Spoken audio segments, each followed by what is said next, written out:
श्री शिवाय नमस्तुभयम। दोस्तों, जैसा कि आप सभी लोग जानते हैं कि 6 नवंबर 2025 यानी गुरुवार को पड़ रही है मार्गशीर्ष मास की प्रतिपदा तिथि।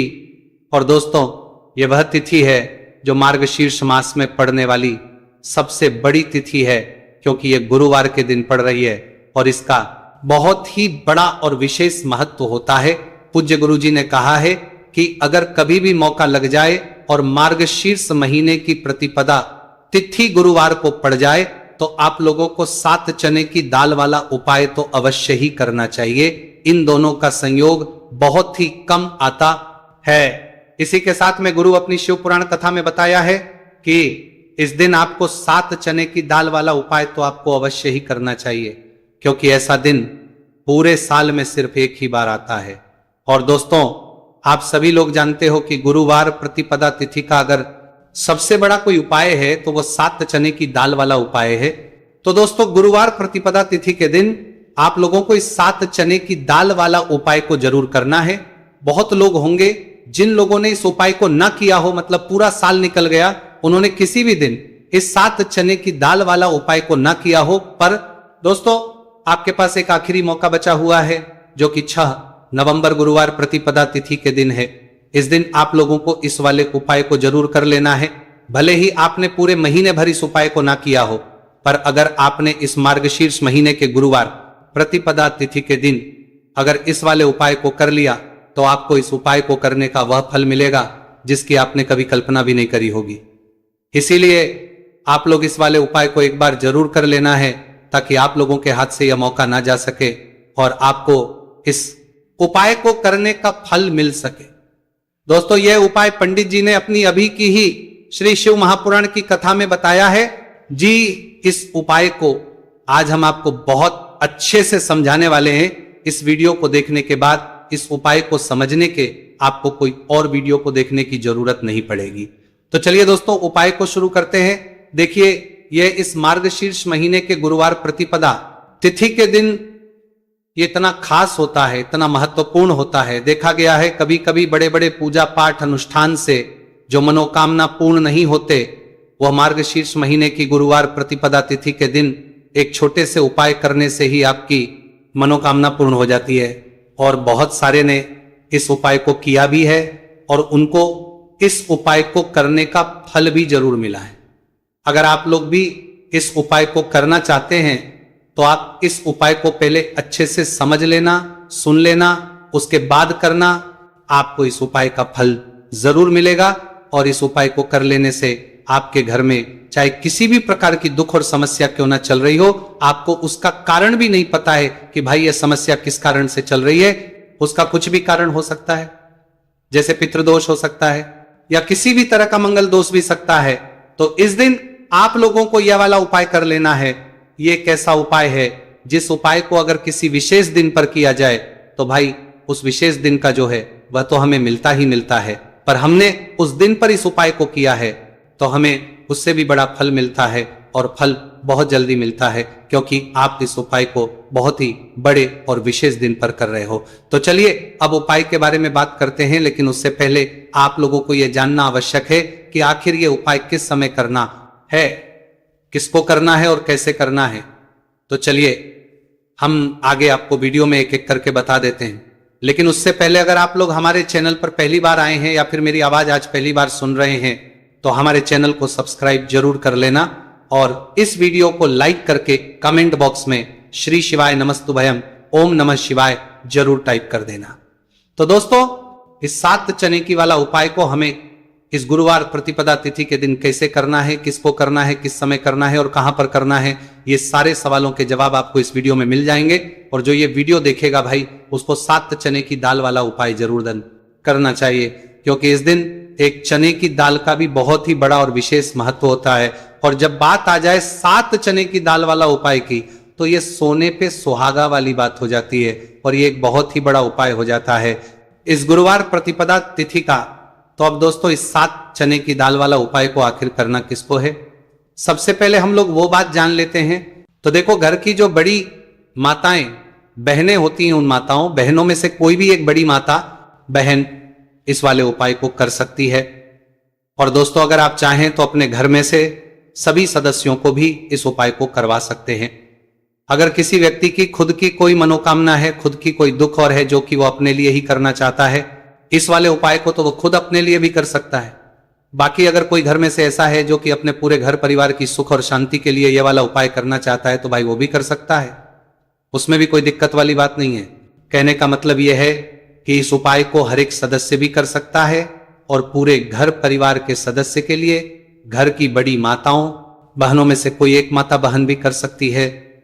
माताएं बहनें अगर घर में उपस्थित ना हो या वह उपाय ना कर पा रही हो तो फिर घर का कोई बड़ा सदस्य भी 7 चने की दाल वाला उपाय को कर सकता है, चाहे फिर वो पुरुष ही क्यों ना हो, उसमें कोई भी दिक्कत वाली बात नहीं है।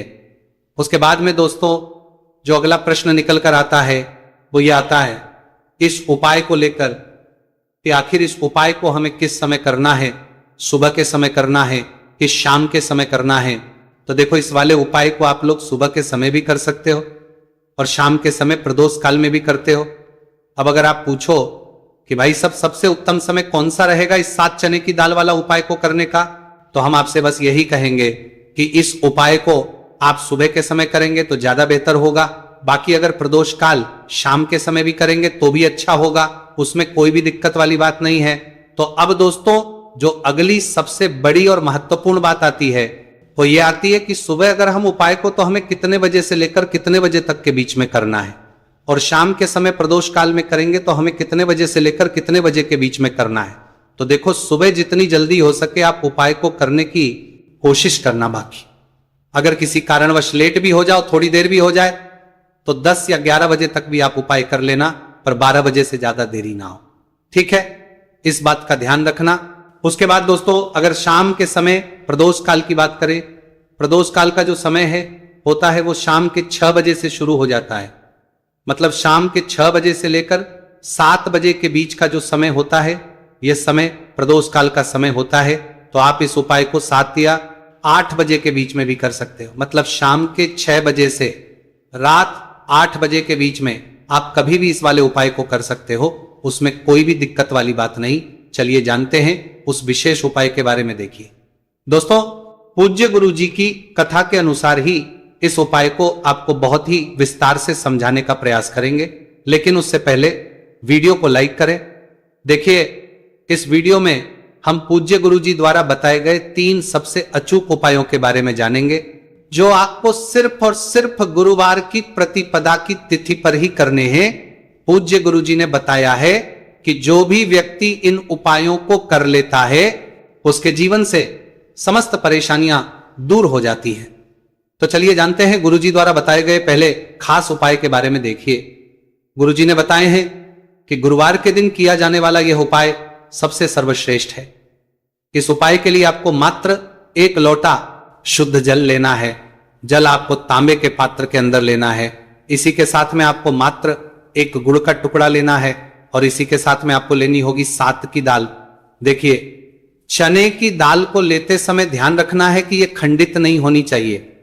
ये चने की दाल जब भी हम गुरुवार के दिन शिवलिंग पर अर्पित करते हैं तो इससे हमारे जीवन के बड़े से बड़े संकट समाप्त होते हैं।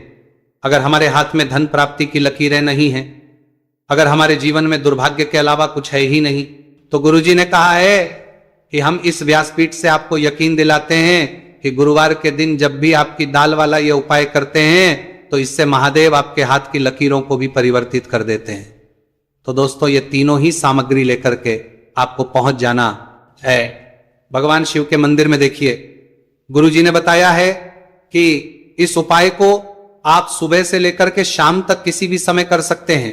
देखिए शिव मंदिर पहुंचने के बाद आप जो एक गुड़ का टुकड़ा लेकर के गए हैं, सबसे पहले तो आपको उसे जल के पात्र के अंदर डाल देना है और आपको महादेव का स्मरण करते हुए यह 1 लोटा जल धीरे धीरे शिवलिंग पर अर्पित करते जाना है। साथ ही साथ आपको श्री शिवाय नमस्तुभयम इस मंत्र का भी जाप करते रहना है। कम से कम 11 बार आपको इस मंत्र का जाप अवश्य करना है। अब दोस्तों आपके पास जो चने की दाल है उन्हें आपको एक एक करके शिवलिंग पर अर्पित करते जाना है। चने की दाल आप एक एक करके भी समर्पित कर सकते हैं और एक साथ भी शिवलिंग पर अर्पित कर सकते हैं। देखिए चने की दाल को समर्पित करने के बाद आपको बृहस्पति शवर महादेव से प्रार्थना कर लेनी है कि हमारे जीवन में जो भी संकट समस्या चल रही है, हम जो भी कार्य करते हैं उसमें हमें बार बार असफलता मिलती है, रुकावटें संकट जीवन में लगातार बने हुए हैं, चारों तरफ से सिर्फ और सिर्फ निराशा ही हाथ लग रही है, तो अपने दुर्भाग्य को दूर करने के आपको बृहस्पति शवर महादेव से प्रार्थना कर लेनी है। पूज्य गुरु जी ने कहा है कि इस गुरुवार के दिन यह चमत्कारी उपाय करके देख लेना और आप स्वयं देखेंगे कि 1 या 2 महीने के अंदर आपके जीवन का जो दुर्भाग्य है वह समाप्त होना प्रारंभ हो जाएगा। अब दोस्तों हम जान लेते हैं दूसरे विशेष और चमत्कारी उपाय के बारे में। देखिए, इस उपाय के लिए आपको मात्र एक तुलसी जी की लकड़ी लेनी होगी। अगर आपके पास पहले से ही तुलसी जी की लकड़ी है तो उसका उपयोग आप कर सकते हैं, और यदि आपके घर में तुलसी जी का पौधा सूखा हुआ है तो वहां से भी आप तुलसी जी की मात्र एक लकड़ी ले सकते हैं। देखिए, इस उपाय के लिए आपको मात्र एक मिट्टी का दीपक लेना है। इसमें आपको शुद्ध घी का प्रयोग करना है और इस दीपक के अंदर आपको ये जो तुलसी जी की लकड़ी है इसे रख देना है। इस लकड़ी को आपको पूरा घी के अंदर डुबो देना है, चारों तरफ अच्छे से घी लगा देना है और आपको इस दीपक के अंदर इस लकड़ी को रख लेना है। देखिए, यदि आपको ऐसा लगता है कि तुलसी जी की जो लकड़ी है वो बहुत ही जल्दी से जल जाती है तो आपको एक कार्य करना है। आपने जो तुलसी जी की लकड़ी ली है उस पर आपको पूरी पर अच्छे से रुई लपेट देना है, यानी कि कॉटन जो होती है उसे अच्छे से लपेट देना है, जिससे कि ये जो लकड़ी है दिखाई ना पड़े। तो इस लकड़ी के ऊपर आपको लपेट लेनी है। अब इसी लकड़ी के ऊपर जो आपने रुई लपेटी है उस पर आपको अच्छे से घी लगा लेना है और उस दीपक के अंदर आपको इसे डाल देना है। अब देखिए, इस दीपक को आप भगवान विष्णु के वहां पर भी प्रज्वलित कर सकते हैं, या फिर भगवान विष्णु के किसी भी स्वरूप के सामने आप इसे प्रज्वलित कर सकते हैं, या फिर आपके घर में जो माता तुलसी जी का पौधा